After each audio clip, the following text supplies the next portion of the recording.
नमस्कार, स्वागत है आप सबका राजनीति के इस अखाड़े में। मेरा नाम है अजय सेतिया।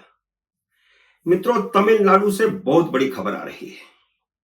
बहुत बड़ा राजनीतिक उलटफेर हो रहा है। राहुल गांधी हरियाणा में कांग्रेस को बचाने में लगे हुए हैं।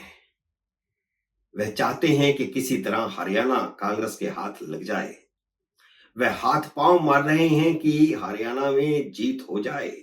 उसके लिए वह गठबंधन करने को तैयार हैं। हरियाणा वह राज्य है जहां कांग्रेस ने कभी किसी के साथ सीट शेयरिंग नहीं की, लेकिन अब वह अरविंद केजरीवाल और अखिलेश यादव से सीट शेयरिंग करने को तैयार हैं, क्योंकि राहुल गांधी को लगता है कि कांग्रेस अपने आप जीतने की स्थिति में नहीं है। कांग्रेस उत्तर भारत में अपनी खोई हुई ताकत बढ़ाने में लगी हुई है, लेकिन दक्षिण भारत में बहुत बड़ी सेंधमारी हो गई है।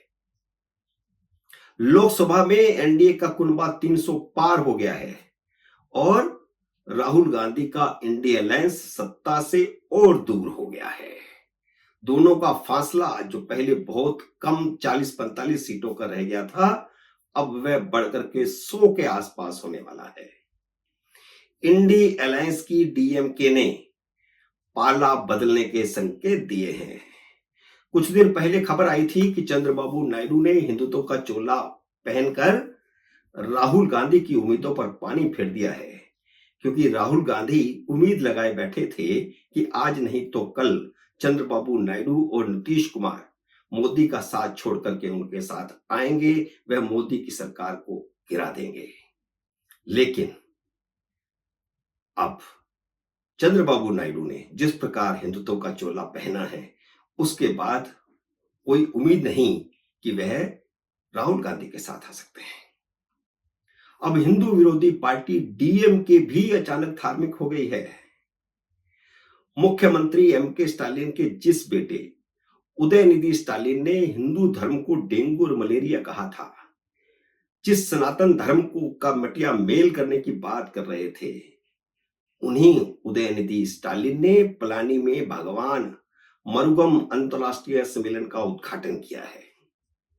भगवान मरुगम तमिलनाडु में हिंदू देवता हैं, जिसे भगवान शिव का बेटा माना जाता है।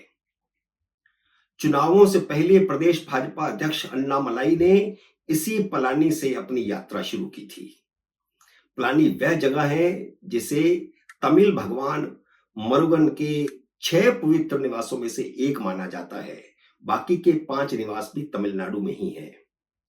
डीएमके ने अपनी हिंदू विरोधी छवि को सुधारने के लिए भगवान मरुगन अंतरराष्ट्रीय सम्मेलन किया है। मोदी के लगातार तीसरी बार प्रधानमंत्री बन जाने और राज्य में भाजपा का वोट बैंक बढ़ जाने से चिंतित डीएमके को अपना चोला बदलना पड़ रहा है। भाजपा ने 23 सीटों पर चुनाव लड़ा था और उसे 19% वोट मिले थे। आंध्र प्रदेश में भी चंद्रबाबू नायडू भाजपा से गठबंधन के कारण ही मुख्यमंत्री बन पाए और मुख्यमंत्री बनने के बाद उन्होंने सेक्युलरिज्म का चोला उतार फेंका है। हिंदू मंदिरों के जीर्णोद्धार के लिए उन्होंने सरकारी खजाना खोल दिया है। दक्षिण के मंदिरों में बाल कटवाने की परंपरा है। चंद्रबाबू नायडू ने मंदिरों के पुजारियों के साथ साथ नाइयों का वेतन भी तय कर दिया है और अच्छी खासी राशि तय की है। तमिलनाडु की डीएमके भी भूल सुधार करती हुई दिखाई दे रही है। यह धार्मिक स्तर पर जो भूल सुधार है, वह एनडीए की तरफ रास्ता खोलने वाला है। वह अपनी हिंदू विरोधी छवि सुधारने में जुट गई है, ताकि एनडीए के साथ जाने से पहले, पाला बदलने से पहले थोड़ा अपने आप को भी बदल ले। शायद हो सकता है स्टालिन की पत्नी और उदयनिधि की मां दुर्गा स्टालिन का असर हुआ है, जिन्होंने घर में बकायदा मंदिर बनाया हुआ है और दिन में 3 बार पूजा करती हैं। भगवान मरुगम सम्मेलन में जो प्रस्ताव पास किए गए, उससे डीएमके के कुछ सहयोगी दलों, जो नास्तिक टाइप हैं या हिंदू विरोधी हैं, और उनके साथ साथ लेफ्ट पार्टियां, सबकी नींद हराम हो गई है, क्योंकि इन प्रस्तावों से डीएमके सरकार ने तमिलनाडु में शिक्षा का भगवाकरण भी शुरू कर दिया है। जिसका राहुल गांधी और लेफ्ट पार्टियां सारे देश में विरोध करते घूम रहे हैं। संकेत साफ है कि डीएमके इंडिया अलायंस से दूरी बना रहा है और एनडीए से नजदीकी बढ़ा रहा है। नेशनल कॉन्फ्रेंस की तरह डीएमके भी वाजपेयी सरकार के समय 1999 से लेकर के 2003 तक एनडीए का हिस्सा थी। पाला बदलने के संकेत सम्मेलन के में पारित प्रस्तावों से भी मिलता है।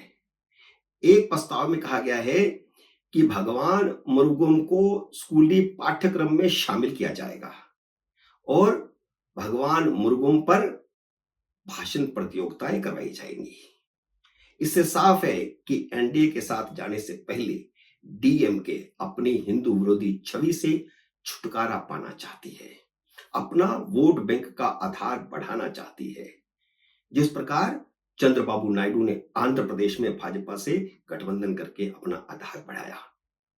डीएमके एनडीए में ना भी गई तो मुद्दा आधारित समर्थन होगा, जैसे पिछली बार बीजू जनता दल और जगनमोहन रेड्डी की वाईएसआर कांग्रेस समर्थन दे रही थी। मुद्दा आधारित समर्थन से भी मोदी सरकार को लोकसभा में 314 सांसदों का समर्थन मिल जाएगा।